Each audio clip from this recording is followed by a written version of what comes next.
బేహద్ పరం మహాశాంతి. బేహద్ ఆత్మిక పరివారములకు, ఆత్మిక సోదరి సోదరులకు బాపూజీ దశరథభాయ్ పటేల్ తెలుగు ఛానల్కు స్వాగతం. ఈరోజు బాపూజీ తెలుగు ఛానల్లో అనంతభాయ్ ద్వారా అహంకారాన్ని ఎలా తగ్గించుకోవచ్చు అనేటువంటి టాపిక్. బుద్ధి, అహంకారము, ఆత్మ, మాయ సంబంధించినది. ఎంతవరకైతే అహంకారం ఉండదో బుద్ధి కూడా కరెక్ట్గా పనిచేస్తూ ఉంటుంది. దీని గురించిన వివరము మీరు ఫస్ట్ పార్ట్ విన్నారు. ఆధ్యాత్మికము అంటే వేదాల యొక్క సారం. ఆత్మ మరియు పరమాత్మ పరస్పరము ఏదైతే మరి తెలుసుకోవటం జరుగుతూ ఉందో, జ్ఞానము యొక్క సంబంధించినది. పరమాత్మ పరస్పర సంబంధంతో శాశ్వతమైనటువంటి జ్ఞానం యొక్క అధ్యాయాన్నే ఆధ్యాత్మికం అంటారు. అధ్యాత్మ అనగా జ్ఞానాన్ని ఆర్జించటం. దీనితో మీరు పరంపిత పరమేశ్వరుణ్ణి పొందగలుగుతారు. ఈ జ్ఞానం అనేది అనాది, అనంతమైనది. ఎవరి ద్వారా కూడా పొందవచ్చు. ఇది ఎప్పటికీ కూడా లోపించేది, లుప్తమయ్యేది కాదు. ఇది శాశ్వతమైనది అనే కీర్తన అందుకనే ఉంది. ఆధ్యాత్మలో తర్కము, కుతర్కములకు స్థానం అనేది ఉండదు. ఇక్కడ లాభము, నష్టమును అనేది కూడా ఉండదు. ఇక్కడ ఉద్దేశము ప్రముఖమైనది, ఈశ్వరుడు యొక్క ప్రాప్తి. ఈ యొక్క మార్గంలో నడుస్తూ ఉంటే స్వతహానే నెమ్మదిగా మీలో ఉన్నటువంటి దోషాలన్నీ దూరం అవ్వటం జరుగుతూ ఉంటుంది. అప్పుడు సాధన కూడా సత్యంగా ఉంటుంది అని చెప్తున్నారు అనంతభాయ్. మీ యొక్క పరమేశ్వర ప్రాప్తి మీకు కలగాలి అంటే మానవుడు, జీవాత్మ ఈ యొక్క లోకం నుండి ముక్తి పొందాలి, అనగా మోక్షం పొందాలి. ఇందుకు మరి అహంకారం ఎలా తక్కువవుతుంది అనంటే, మానవుడు నిజంగా చాలా విచిత్రమైనటువంటి మనిషి. వాళ్ళ నుండి తక్కువగా ఉన్నటువంటి వాళ్ళని తక్కువ భావంతో, నిమ్న భావంతో చూస్తూ ఉంటారు. మరి అహంకారము ఉన్నటువంటి వాళ్ళు మరి ఏ విధంగా, అర్జునుడు కూడా చెప్పారు కదా ఒక కథ ద్వారా, మరి కర్ణుడిని గొప్పగా ఎందుకు పొగుడుతారు, మరి అర్జునుడు దానం చేసిన కర్ణుడికి ఎందుకు ఎలా వచ్చింది, వాళ్ళిద్దరి మధ్యన ఉండేటువంటి వివరం కూడా మీకు చెప్పడం జరిగింది. ఇక్కడ మనము ఇంకా చూసినట్లయితే అహంకారము అనేది రెండు రకాలుగా విభజించటం జరిగింది. ఒకటి తమ యొక్క బుద్ధితోటి వచ్చేటువంటిది, మీ యొక్క భావనలతోటి జోడించబడేది. రెండు రకాలుగా ఉంటుంది. దీన్ని భిన్నమైనటువంటి వస్తువులతోటి జోడిస్తూ ఉంటారు. కొంత భౌతిక రూపంలోనూ మహత్వపూర్ణ స్థానమును భావనాత్మక రూపంలో ఉంటూ ఉంటుంది. మీకు తమ గురించినటువంటి గుర్తింపు ఒక మరి ఏ విధంగా నల్లటి వస్త్రాన్ని పట్టుకుంటే ఎంత ఫీలింగ్ వస్తుంది, తెల్లని వస్త్రాన్ని పట్టుకుంటే ఎలా వస్తుంది అనేది తేలిగ్గా సమాధానం వస్తూ ఉంటుంది. ఒకవేళ మీకు భౌతిక రూపంలో ఏదో ఒక వస్తువుతోటి గుర్తించి ఆ స్థాపన చేయటం, మీ లోపల నిలుపుకోవటం ద్వారా నలువైపులా ఉన్నటువంటి కష్టాలు తొలగిపోతాయి. లేకపోతే ఒక భయంకరమైనటువంటి జాలంలాగా మీకు అనుభవం అవుతూ ఉంటుంది. దానిలోనే ఇరుక్కుపోతూ ఉంటారు. తమ యొక్క భావనలు ఆధారంతో గుర్తిస్తూ ఉంటారు. ఈ విధంగా తమ యొక్క గుర్తింపును తమను తాము తెలుసుకోవటంతో మీతోటి మీరు జోడించబడుతూ పరమాత్మతోటి జోడించబడుతూ ఉంటారు. మీ యొక్క భావనాత్మకమైన గుర్తింపుతో పాటు సమస్య కూడా వస్తూ ఉంటుంది.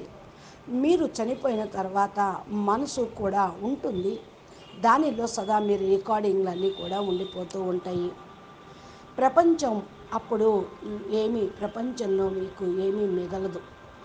అయితే ఇక్కడ నేను అనేది అహంకారం ఏంటి? శరీరము తన యొక్క వాస్తవిక రూపంగానే భావిస్తూ ఉంటుంది. ఇదే వాస్తవము, శాశ్వతము అని అనుకోవటంతో మిథ్యా అహంకారం వస్తూ ఉంటుంది. అహం ప్లస్ ఆకారం, అంటే ఏంటి, స్వయం యొక్క శరీరాన్ని స్వయం శాశ్వతం అనుకోవటం. స్వయం యొక్క రూపము ఎంతవరకైతే మానవుడి యొక్క బుద్ధిలో ఉంటుందో, ఈ బుద్ధి ద్వారా తను తాను స్థూలమైన శరీర రూపంలో తెలుసుకుంటూ ఉంటారు. శరీరాన్ని కూడా కర్తగా మరి భావిస్తూ ఉంటారు. ఇది మిథ్య అహంకారమే. శరీరంనే స్వయంగా భావించటం, దీనితోటే ఇరుక్కుపోవటం. అప్పటి వరకు కూడా మానవుడు అజ్ఞానంలోనే ఉంటూ ఉంటారు. నేను అనేటువంటి ఈ శబ్దంలో అహంకారము పూర్తిగా దాగబడి ఉంటుంది. ఎప్పుడైతే నేను అనే దాన్ని ఉపయోగిస్తూ ఉంటారో, శరీరము మరియు నేను అవసరాలని బట్టి ఉంటుంది. మనం శరీరాన్ని కూడా అన్నీ అనుకొని కూర్చున్నా, నేను ఇది, నేను అది, అది అంటూ ఉంటే కూడా అహంకారం వస్తుంది. మనం స్వయం దీన్ని అంగీకరించాలి. నేను ఆ, కేవలం తెలుసుకోవాలి. చాలా రూపాల్లో కూడా ఉన్నది. నేను నన్ను తెలుసుకోవటం, నేనే నాదే అనే భావించటం, దీన్ని శరీరం కోసం ఉపయోగించటం వల్ల కూడా అహంకారం పెరుగుతూ ఉంటుంది. ఎందుకంటే ఈ శరీరమే శాశ్వతమైనది కాదు. దీన్ని అన్నీ అనుకోవటంతో ఏం లభిస్తుంది? నశ్వరమైన శరీరంతో తగులుపాటు, దీనికి సంబంధించిన అన్ని వస్తువులతోటి కనెక్ట్ అయిపోయి జోడించబడటం, ఇలాగ వాటితోటి కనెక్ట్ అవుతూ అసలు నేను ఎవరు ఏంటన్న విషయాన్ని మర్చిపోతారు. అప్పుడు తెలుసుకోలేకపోతారు. ఈ శరీరము అనేది దృఢమైపోతుంది. నేనే శరీరం అన్నమాట దృఢమైపోతూ ఉంటుంది. దేవతలకి రాక్షసులకు కూడా ఇదే తేడా. దేవతలు ఇంద్రుడు మరి రాక్షసుల రాజు కూడా మరి ప్రజాపతి దగ్గరికి ఆత్మజ్ఞానం నేర్చుకోవడానికి, బ్రహ్మజ్ఞానం నేర్చుకోవడానికి వెళ్ళారు. వాళ్ళు శరీరమే నేను అనుకొని భావించి అదే యొక్క అభిలాషలో అనుభవించటం, తినటం, తాగటంలో మస్తు అయిపోయారు. కానీ ఇంద్రుడు తెలుసుకున్నది ఇంకా తెలుసుకోవాలి, లోతుకెళ్ళాలి అని గ్రహించాడు. శరీరంను అనుకునే వాళ్ళు అదే భావంలో ఇరుక్కుపోతూ ఉంటారు. బాహ్య ప్రపంచంలోనే ఇరుక్కుపోతూ ఉంటారు. అసలు నేను లోపల ఉన్నటువంటి ప్రపంచం ఏదో వాళ్ళకి అనిపించదు. అన్నీ నేనే అనుకుంటూ మాటికి దాన్నే చూసుకుంటూ ఉంటారు. ఒకదాని తర్వాత ఒకటి పరేషాన్లు, సమస్యలు మనకు వస్తూ ఉంటాయి. ఈ యొక్క అసలీ భావంతో ఉండాలి, ఆలోచన అనేది ఉండకూడదు. ఈ అహంకారము ఆత్మ ప్రశంస మధ్యలో ఉత్పన్నమవుతూ ఉంటుంది. నేను అనేది సర్వోత్తంగా అంగీకరించటం జరుగుతుంది. ఇలా పుట్టుకొస్తూ ఉంటుంది. ఇతరుల పైన కూడా నిమిత్తమయ్యే ఉంటుంది. ఎలాగా అనేది తెలుసుకోకుండా మానసిక రోగి అహంకారం కారణం అవటం, ఇవన్నీ పుట్టుకొస్తూ ఉంటాయి. Real life reason also is this అని అంటే, ఎప్పుడైతే మీ యొక్క చాలా సమయము అనేది ఎక్కడైతే ఇరుక్కుపోతూ ఉంటుందో, నడుస్తూ ఉంటుందో, ఈ పనిలో మీరు సఫలత అనేది పొందలేకపోతూ ఉంటారు. మీ లోపల అహంకారం జన్మిస్తూ ఉంటుంది. మనము శరీరానికి బయటికి వెళ్ళిపోతే స్వయం మనం ఎవరు, శరీరంలో నుంచి నేను అనే భాగం వెళ్ళిపోయింది అనుకోండి, నువ్వెవరు, శవమే అవుతావు. నేను అనేది ఆత్మ, ఆత్మ శరీరము వేరు వేరు అని చూసినప్పుడే యోగం ద్వారా ఇది సంభవం అవుతూ ఉంటుంది. వ్యక్తిత్వము అన్నిటికంటే పెద్ద శత్రువు అన్నట్టే. అంటే తన కోపమే తన శత్రువు అంటే, ఈ అజ్ఞానమే మీకే శత్రువు అవుతుంది. మన జీవితంలో స్వయం సంఘటనలు జన్మస్థానంగా అహంకారమే ఉంటుంది. మనము అహంకారం సదా ఇతరులను చెడును చూడటం వల్ల, బలహీనతను చూడటం వల్ల కూడా ఇంకా పెరుగుతూ ఉంటుంది. అహం అజ్ఞానం కారణం వల్లే సదా ఇతరులను నీచంగా చూడటము, చూపించటానికి ప్రయత్నం చేస్తూ ఉంటారు. అహంకారి సదా ఇతరులను పడిపోయిన వాళ్ళులాగా వీళ్ళే ముందుకు పోతున్నట్టు ఆలోచిస్తూ ఉంటారు. అహంకారి తుచ్చమైనటువంటి ఆలోచనలు కలిగి మానవత్వాన్ని కోల్పోతూ ఉంటాడు. ఇలాంటి మనిషినే అహంకారి అని కూడా అనవచ్చు. మనం తెలుసో తెలియకో అనేక పాపాలు అహంకారం కారణం వల్ల చేస్తూ ఉంటాం. అహంకారాన్ని తెలుసుకోలేకపోతే ఎన్నో రూపాలుగా అది వచ్చి మనల్ని భ్రమింపచేస్తూ ఉంటుంది. మనకు మనమే లక్ష్యాన్ని నుండి కూడా భ్రమించబడుతూ ఉంటాం. సదా పరనిందతోటి ఈ యొక్క అహంకారం అనేది వస్తుంది. గుణ, ద్వేషము, క్రోధము, ప్రతిశోధ మొదలైనవన్నీ కూడా ఇవి చాలా ఆత్మఘాతానికి, మరి మానసిక రోగానికి, జీవితంలో పరేషాన్లు రావటానికి కారణం అవుతూ ఉంటుంది. అహంకారం మనల్ని వినాశనం వైపుకు తీసుకొని వెళ్తుంది. ఇది ఒక పరమ సత్యమైనటువంటి విషయం. దీని నుండి రక్షించుకోవటం రక్షించబడటం చాలా అవసరము. మరి ఆధ్యాత్మ ఒక్కరే లక్ష్యం పట్టుకుంటే అహంకార ముక్తులుగా అవుతారా అనే ప్రశ్న వేస్తూ ఉన్నారు. ఇక్కడ ఆధ్యాత్మ అంటే లాలచత్వము, అహంకారము, వాసన లేనటువంటి వాళ్ళు. ఈ మూడు మనసు యొక్క స్వాభావిక వృత్తులు. ఈ మూడిటిలో అహంకారం ముఖ్యమైనది. లాలచత్వము, వాసన, క్రోధము, ఈర్ష్య, మోహము మొదలైనవి సమస్త వికారాలకు మూలమవుతూ ఉంటుంది. అహంకారం కూడా విస్తారమవుతూ ఉంటుంది. ఈ విధంగా ఆధ్యాత్మ దృష్టికోణం తోటి మనసు మరియు అహంకారం సమానార్థక శబ్దంగా ఉంటూ ఉంటుంది.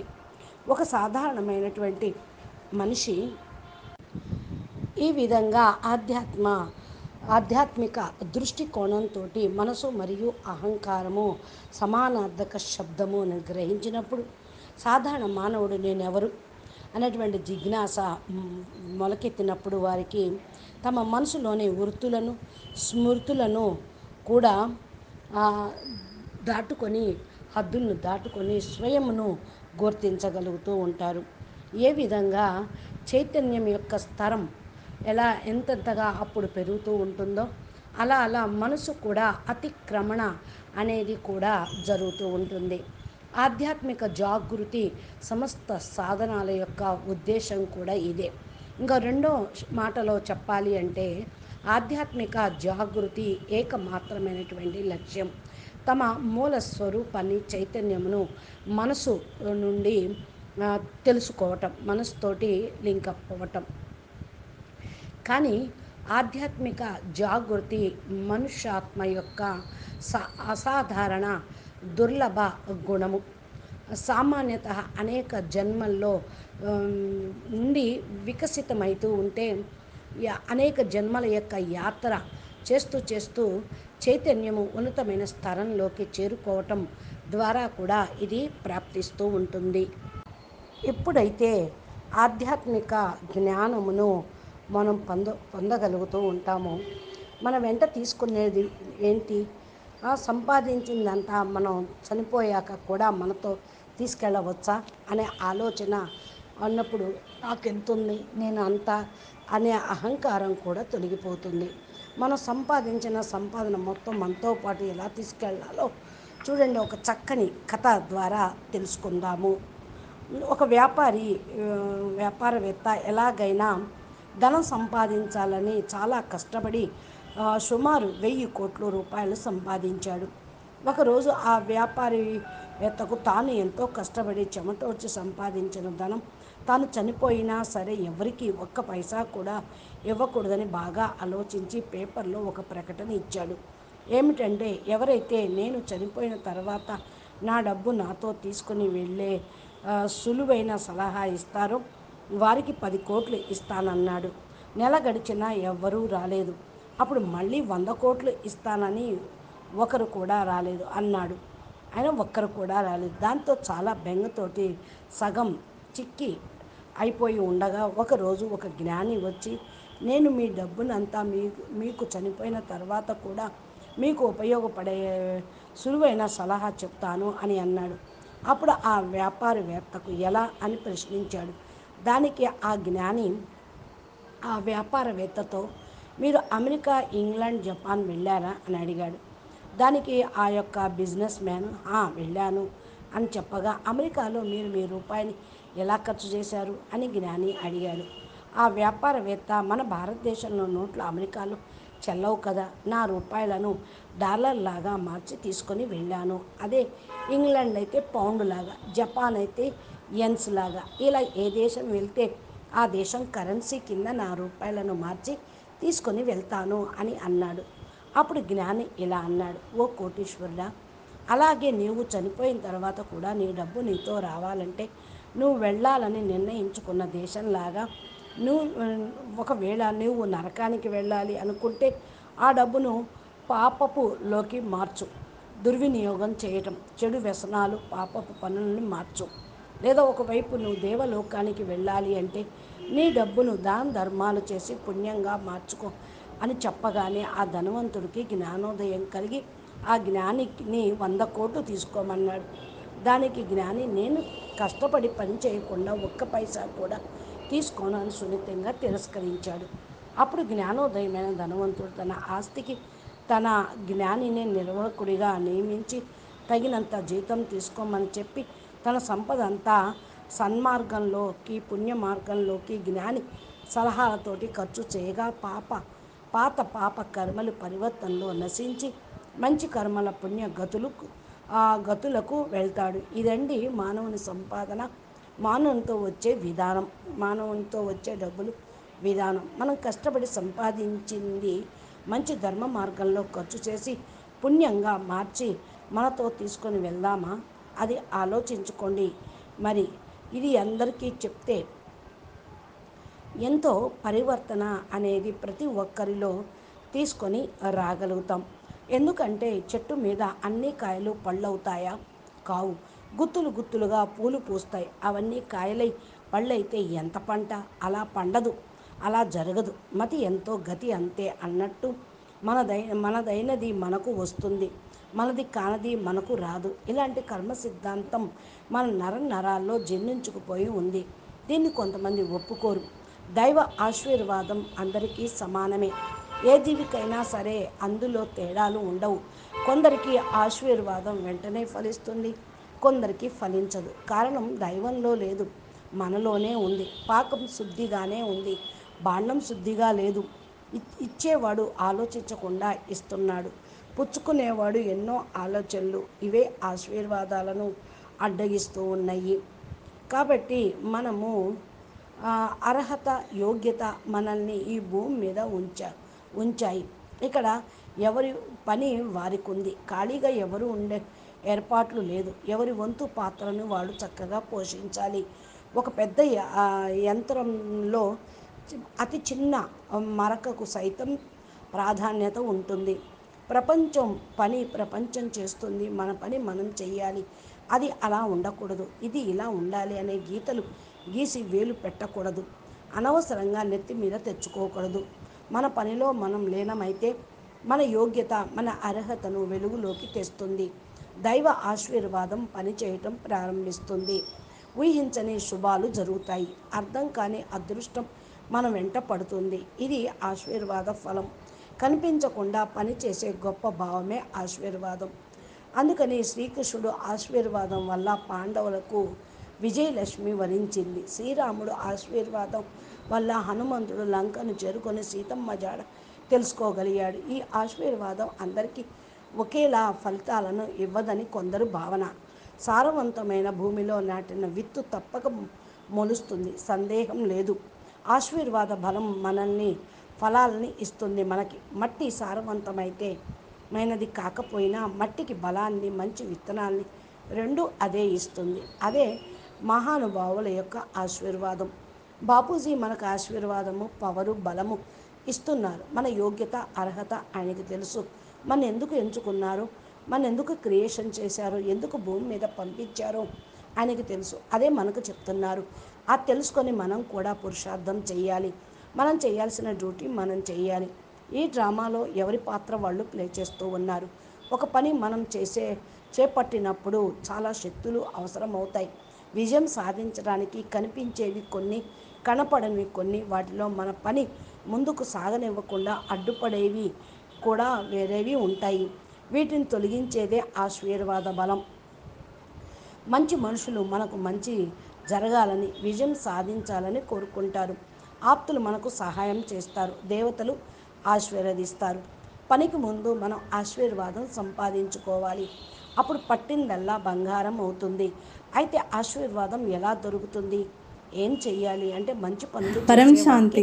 ఎవరికో ఆశీర్వాదం అవకాశం కోసం వచ్చింది, ఈ ప్రత్యేకంగా రోజే నువ్వు మోక్షం ప్రయత్నం పొందవచ్చు చేయాల్సిన అని అవసరం చెప్పు. లేదు. అందుకు సిద్ధంగా లోకహితం ఉన్నావా? కోసం దీనిపైన చేసే ఎన్నోసార్లు పనుల చర్చ కోసం జరిగింది, దేవతలే కానీ మనుషుల ఎంతమంది రూపంలో దీనిని వచ్చి సహాయం స్వీకరించడానికి సిద్ధంగా చేస్తారంటారు. ఉన్నారు? గొప్ప ఆలోచించండి. పనులు చేసేవారికి ఆత్మలో ప్రతి ఆశీర్వాదం క్షణం మన కర్మలు వర్షం రికార్డ్ కురుస్తుంది. అవుతూనే చెడ్డ ఉన్నాయి. పనులు అయినా చేసేవాళ్లకు మేము వెళ్ళడానికి దేవతలను సిద్ధంగా ఉన్నాము, పూజించిన మేము ఆ పూజలు వెళ్ళడానికి సిద్ధంగా ఫలించవు, ఉన్నాము ఆశీర్వాదము అంటారు. లభించదు. కానీ ఎలా వెళ్ళాలి? కాబట్టి ఆలోచించండి. ఏదైతే మనం కొంచెం సేపు కూడా మనం మన కర్మల్లో ఆత్మస్వరూపం యొక్క అభ్యాసమే గుణ చేయలేకపోతున్నాము. విశేషాలను బట్టి మన సంబంధాలను ఆశీర్వాదాల శక్తి మర్చిపోలేకపోతున్నాము. మనకు మన జీవితంలోని అండగా ఏ విషయాన్ని కూడా ఉండి మర్చిపోలేకపోతున్నాం. నడిపిస్తుంది. మన సుఖ దుఃఖాలను పురుషులకు ఎండలో నడిచే మర్చిపోలేకపోతున్నాం. మనిషికి మరి మనం ఎలా పట్టే వెళ్ళాలి? గొడుగులాగా ఈ ఛాలెంజ్ ఆశీర్వాదం అందరికీ వెంట వర్తిస్తుంది. ఉంటుంది. ఈ ప్రపంచంలో సందేహం లేదు. నివసించే జ్ఞానులు, కళ్ళకు దేవతలు అజ్ఞానులు, కనిపించరు. మాయలో మన ఉన్నవాళ్ళు, పనులు మాయను ఫలించే వదిలేసిన విధానాన్ని సాధు బట్టి సంత వాళ్ళ ఆత్మల ఆశీర్వాదం కోసం ఎంతగా మరియు అందరి కోసం ఈ పనిచేస్తుందో ఛాలెంజ్ అర్థమవుతుంది. అంటున్నారు అనంత నమ్మేవాళ్ళు భయ్యాజీ. నమ్ముతారు, మన నమ్మని బాపూజీ వాళ్ళు తెలుగు మంచి పనులు ఛానల్ సబ్స్క్రైబ్ చేసిన చేయండి. దైవ ఆశీర్వాదం తోడవుతూ ఉంటుంది. అచ్చా, పరం శాంతి. బాపూజీ దశరథ్ భాయ్ పటేల్ తెలుగు ఛానల్లో బాపూజీ అద్భుతమైన జ్ఞానమును చెప్తూ ఉన్నారు. మీరు మా ఛానల్ని సబ్స్క్రైబ్ చేసి గంట సింబల్ని ప్రెస్ చేస్తే నోటిఫికేషన్ రూపంలో మీకు వస్తూ ఉంటాయి. కాబట్టి ఫాలో అవ్వండి, ఆధ్యాత్మిక మార్గంలో నడవండి, పరమాత్మని యొక్క ఆశీర్వాదాన్ని పొందండి, అనుకున్నది చేపట్టండి. నమస్తే.